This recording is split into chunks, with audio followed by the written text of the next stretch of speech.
Hello students.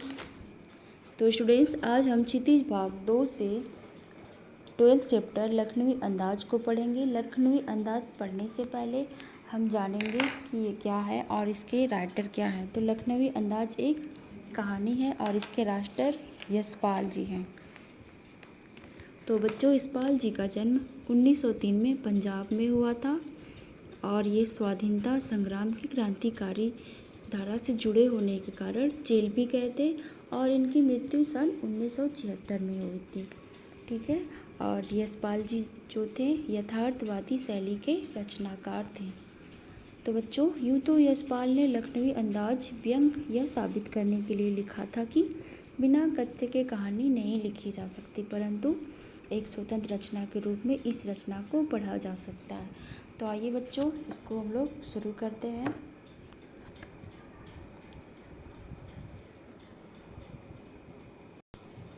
मुफस्सिल की passenger train चल पड़ने की उतावली में फुंकार रही थी।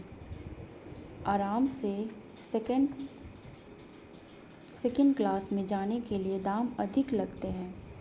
दूर तो जाना नहीं था, भीड़ से बचकर एकांत में नई कहानी के संबंध में सोच सकने और खिड़की से प्राकृतिक दृश्य देख सकने के लिए टिकट सेकंड क्लास का ही ले लिया। तो बच्चों, जो लेखक थे उनको दूर जाना नहीं था, भीड़ से बचकर एकांत में नई कहानी के संबंध में सोचने के लिए और खिड़की से प्राकृतिक दृश्य देखने के लिए जो टिकट था वो सेकंड क्लास का ही ले लिया। तो आगे है, गाड़ी छूट रही थी। सेकंड क्लास के डिब्बे में लेखक दौड़कर चढ़ गए। ठीक है। एक बर्थ पर लखनऊ के जो नवाब थे वो सफ़ेद पोश सज्जन बहुत सुविधा से पालथी मारे बैठे थे और उनके सामने क्या था, ताजे चिकने खीरे तौलिए में रखे थे। डिब्बे में हमारे जो लेखक थे वो बोले, हमारे सामने अचानक से कूद जाने से सज्जन की आंखों में एकांत चिंतन में विघ्न का असंतोष दिखाई दिया। सोचा, हो सकता है यह भी कहानी के लिए सूझ की चिंता में हो या खीरे जैसी अपदार्थ वस्तु का शौक करते देखे जाने के संकोच में हो। ठीक है। नवाब साहब ने संगति के लिए उत्साह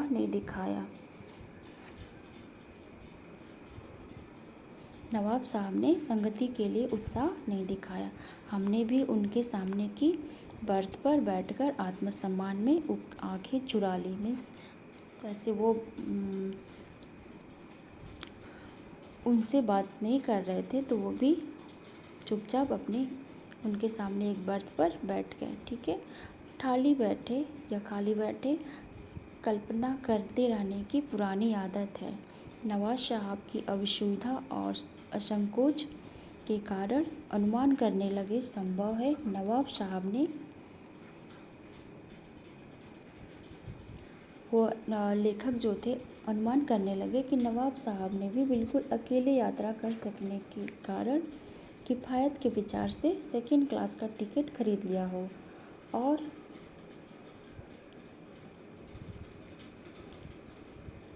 अब गवारा न हो कि शहर का कोई सफ़ेद पोश उन्हें मंझले दर्ज में सफ़र करता देखे। और वो सोच रहे थे कि ऐसा करते हुए कोई उन्हें देखे ना। अकेले सफ़र वक्त काटने के लिए ही खीरे खरीदे होंगे। अब किसी सफ़ेद पोश के सामने खीरा कैसे खाएं। तो बच्चों, नेक्स्ट पैराग्राफ देखते हैं। तो लेखक कह रहा, हम नवाब साहब की ओर देख ही रहे थे कि नवाब साहब ने लेखक को संबोधन किया। आदाब अर्ज जनाब, खीरे का शौक है, फरमाएंगे। मीन्स खीरे को अगर खीरे का शौक है तो आप खाएंगे। तो नवाब साहब का सहसा अचानक भाव में परिवर्तन लेखक को अच्छा नहीं लगा। भाप लिया मतलब पहचान लिए। आप शराफत का गुमान बनाए रखने के लिए हमें भी मामूली लोगों की हरकत में लथेड़ लेना चाहते हैं। जवाब दिया, शुक्रिया किबला, शौक फरमाए। तो आगे है, नवाब साहब ने फिर एक पल खिड़की से बाहर गौर किया। सीट के नीचे से लोटा उठाकर खीरे को धो लिया और उसे पोंछ लिया। जेब से चाकू निकालकर दोनों खीरों के सिर काटे और जो उसका खीरे का झाग निकलता उसको निकाला। फिर खीरे को बहुत छीलकर फाकों को करीने से तौलिए पर सजाते गए। उसको काट काट के उसको तौलिए पे क्या किए, सजाते गए। लखनऊ स्टेशन पर खीरा बेचने वाले खीरे के इस्तेमाल का तरीका जानते हैं। जैसे वो ग्राहक के लिए क्या रखते हैं, जीरा में मिला हुआ नमक और पिसी हुई लाल मिर्च की पुड़िया भी हाजिर कर देते हैं। नवाब साहब ने बहुत करीने से खीरे को फाकों पर जीरा मिला नमक और लाल मिर्च की सुर्खी बुरक दी। उनके प्रत्येक भाव, भंगिमा और जबड़ों से स्फुरण से स्पष्ट था कि उस प्रक्रिया में उनका मुख खीरे के रसास्वादन की कल्पना कर रहा हो। ठीक है, और हम कनखियों से देखकर सोच रहे थे कि मियाँ जो हैं रईस बनते हैं,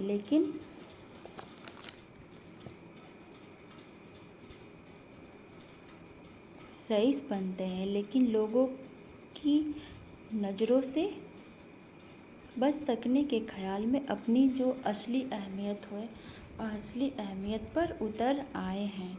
नवाब साहब ने फिर एक बार हमारी ओर देख लिया। वल्लाह शौक कीजिए, लखनऊ का बालम खीरा है। नेक्स्ट पैरा, नमक मिर्च छिड़क दिए जाने से ताज़े खीरे की पनियाती फाके देखकर पानी जो था मुंह में पानी आ गया। उनका खाने का मन कर दिया, लेकिन इनकार कर चुके थे। आत्मसम्मान निभाना ही उचित समझा। पहले इनकार कर चुके थे, इसलिए वो उसको नहीं खाए। उत्तर दिया, शुक्रिया, इस वक्त तलब महसूस नहीं हो रही। मैदा भी जरा कमज़ोर है, किबला शौक फरमाए। नवाब साहब ने सतृष्ण आंखों से नमक मिर्च के संयोग से चमकती खीरे को फाकों की ओर देखा। तो नवाब साहब ने जो नमक मिर्च से लगी खीरे के फाकों की ओर देखा। खिड़की के बाहर दीर्घ निश्वास लिया। खिड़की के बाहर लंबी सांस लिया। खीरे की एक फाक उठाकर ओठों तक ले गए। जो खीरे का एक फाक था उसको ओठों तक ले गए।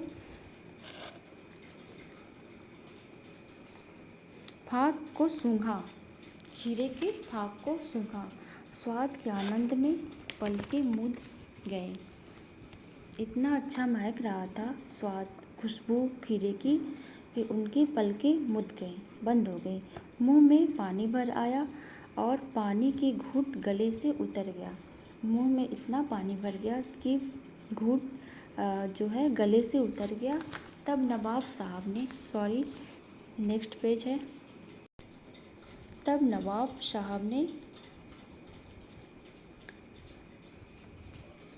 फाक को खिड़की से बाहर छोड़ दिया।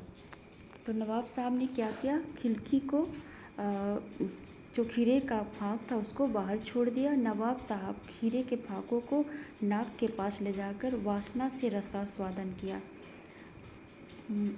बस उसको सूंघ के उसका रसास्वादन कर लिए, जैसे लगा कि वो खा लिए हैं खिड़की, और उसको बिना खीरे को खाए ही उसको बाहर फेंक दिए खिड़की से। नवाब साहब ने खीरे की सब फाकों को खिड़की के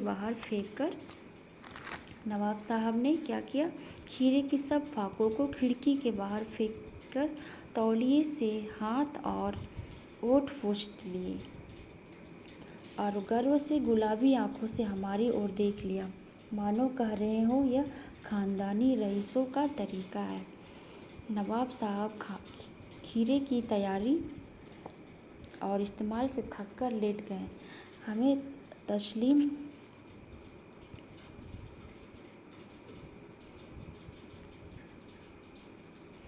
तस्लीम में सिर खम कर लेना पड़ा। यह ख़ानदानी तहज़ीब, नफ़ासत और नज़ाकत। हम गौर कर रहे थे, खीरा इस्तेमाल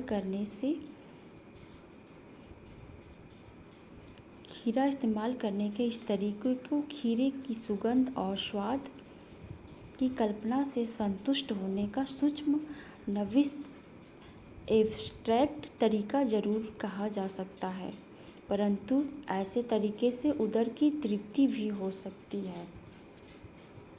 नवाब साहब की ओर से भरे पेट के ऊंचे डकार का शब्द भी सुनाई दिया और नवाब साहब ने हमारी ओर देखकर कह दिया, खीरा लजीज होता है, लेकिन होता है शकील, नामुराद मैदे पर बोझ डाल देता है। तो बच्चों, ज्ञान चक्षु खुल गए। पहचानना है, ये नई कहानी के लेखक खीरे की सुगंध और स्वाद की कल्पना से पेट भर जाने का डकार आ सकता है, तो बिना विचार, घटना और पात्रों के लेखक की इच्छा मात्र से नई कहानी क्यों नहीं बन सकती। तो बच्चों, लेखक ने सोचा, जब खीरे की गंध से पेट भर जाने की डकार आ सकती है, तो बिना विचार, घटना और यात्रा की इच्छा मात्र से कहानी क्यों नहीं लिखी जा सकती। तो स्टूडेंट्स, ये था हमारा चैप्टर लखनवी अंदाज, जिसमें आपने सुना कि कैसे नवाब साहब ने अपनी छोटी शानो शौकत दिखाने के लिए बिना खाए ही खीरे को खिड़की से बाहर फेंक दिए। लेखक ने यह देखकर अंदाज़ा लगाया कि बिना खीरे खाए किसी का पेट भर सकता है, तो बिना घटना, पात्र और विचार के कहानी क्यों नहीं लिखी जा सकती। तो बिना घटना, पात्र और विचार के कहानी क्यों नहीं लिखी जा सकती, जबकि यह संभव नहीं है। कोई भी कहानी बिना घटना, पात्र और विचारों के द्वारा ही लिखी जा सकती है।